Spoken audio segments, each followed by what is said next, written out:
Dave may think this is the first time that I've done anything like this, and you're absolutely right. But I'd like to say that this is definitely not the first time today that I've risen from a seat with a piece of paper in my hand.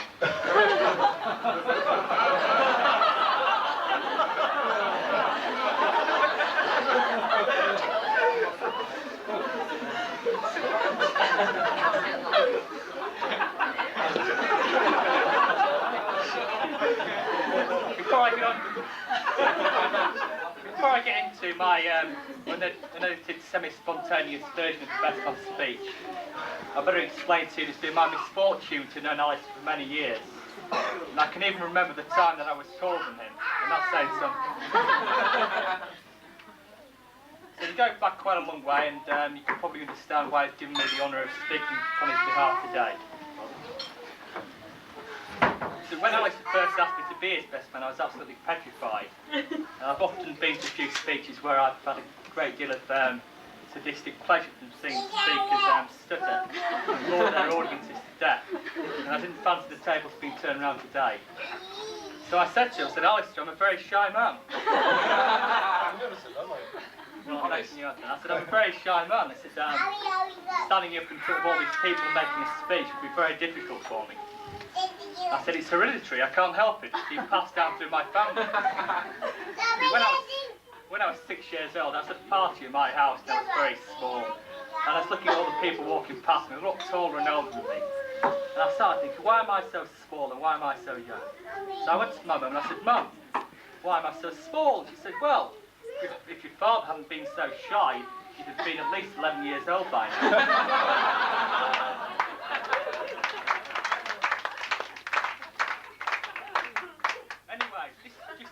With Alice, he'd have nothing to do with it. He said, Michael, I'm desperate. One, I've asked everybody else. Secondly, he said to me, there's going to be a lot of people at this wedding that I don't know very well, and I always think that first impressions count. So he was saying, I want to be made to look like an absolute hero, a charismatic, kind, caring sort of person. And he said, you're the best liar I know.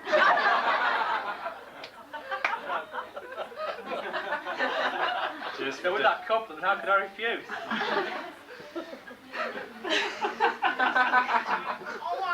I'm sure you will agree that Ian and Joan are getting a fine daughter-in-law in Sam. But what can I say?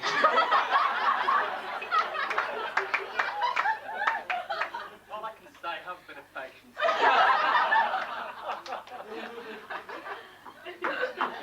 Joking apart, I'm sure you'll all agree with me when I said that Sam looks radiantly beautiful today, and she's obviously made a picture. And I'd like to propose a toast to you if you'd like to join me. Very much. Sam. Sam.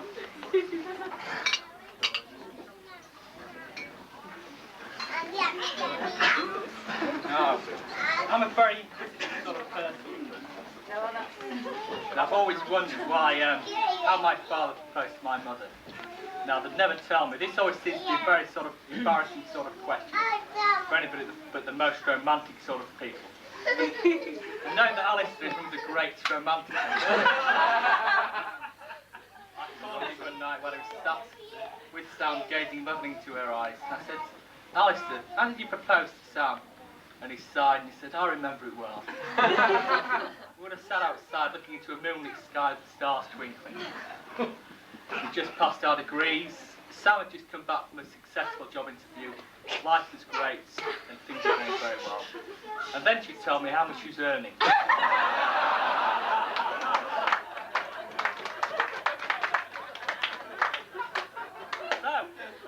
So he said, I proposed immediately. Overwhelming her with my strawberry blonde good looks.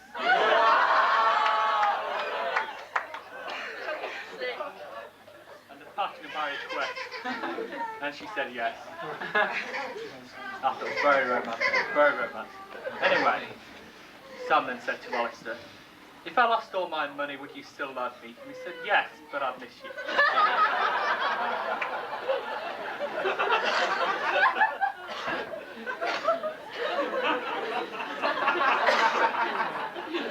I'm sure you all agree it's been a marvellous day, not just because of getting the pleasure of seeing Alice and Sam get married, But it's been a marvellous day, marvellous food, hospitality, and it's been a great day all round. I'm sure you'll agree, as I sort of said, that there's been a lot of organisation behind this. You think? So I'd like to propose a toast to Sam's parents and to Alice's parents for making it such a marvellous day. To the parents.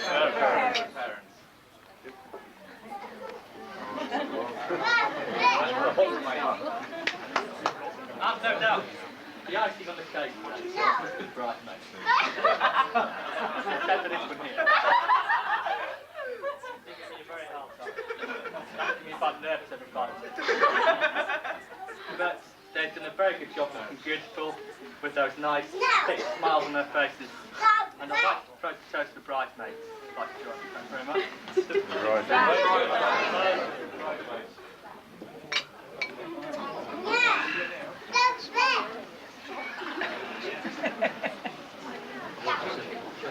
I'm sure that Sam has found a fine man in Alistair, and that Sam has found a fine man in Alistair. Can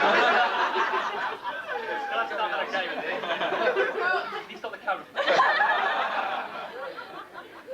I'm sure that Sam has found a fine man in Alistair, and that Alistair has found a fine woman in Sam.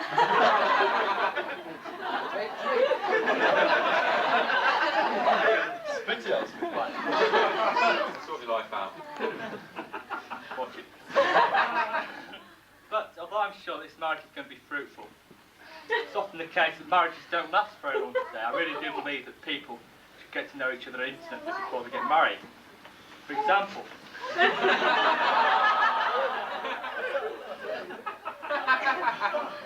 day after his marriage, Albert returned home to his home. And his mother says to him, "What are you doing here?" He says, "Well, I've just found out that Madge is a virgin. And I've left her." His mother says, "Quite right, she's not good enough for the rest of the boys in the village."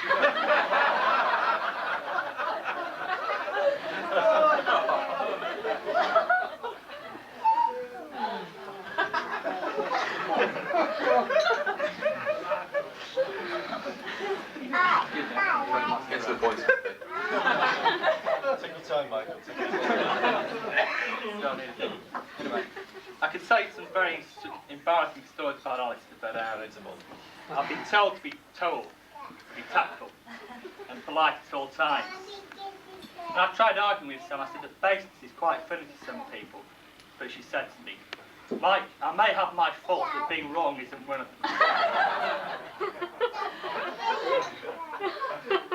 Anyway, I'm taking no notice of it. I must tell you in lurid, headline-hitting, shocking detail of Alistair's stag night.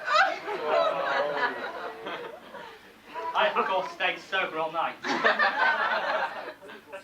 I didn't want anything to happen to Alistair. And besides, my life was in danger if anything did. But who am I to stop 6 strapping lads, disguised as ushers today, taking advantage of Alistair's inability to either speak or move by about halfway through the night? Let me just say that Alistair's performance in the middle of a crowded pub, Erica Rowe's performance at Twickenham a couple of years ago, paid into insignificance. There he was, cavorting around the pub with no clothes on. Soaking in the applause of the crowd who were fully enjoying it. Well, things got really out of hand when he tried to sell his clothes. But nobody seemed to want to buy them because I got the impression that they thought he was contagious. Anyway, things came to a head when somebody shouted, "The drinks are on the house." And Alistair tried to climb on the roof to quench his thirst.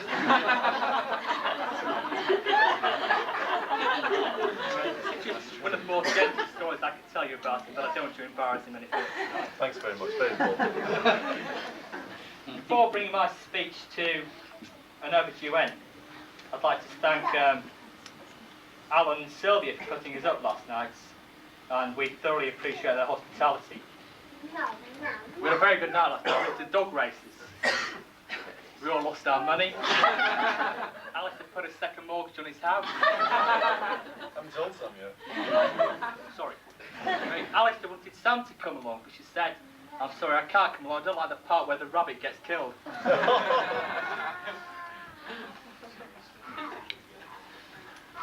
On a final note, ladies and gentlemen, I invite you to rise and drink with me a toast to the future health, happiness and prosperity of Alistair and Samantha Jayne-Coupe.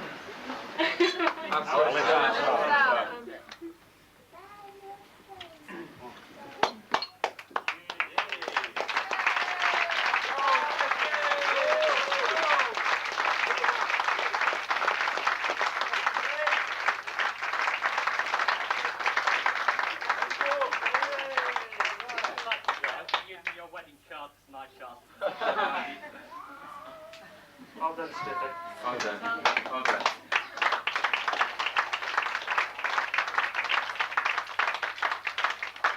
Ladies and gentlemen, the bride will now say a few words.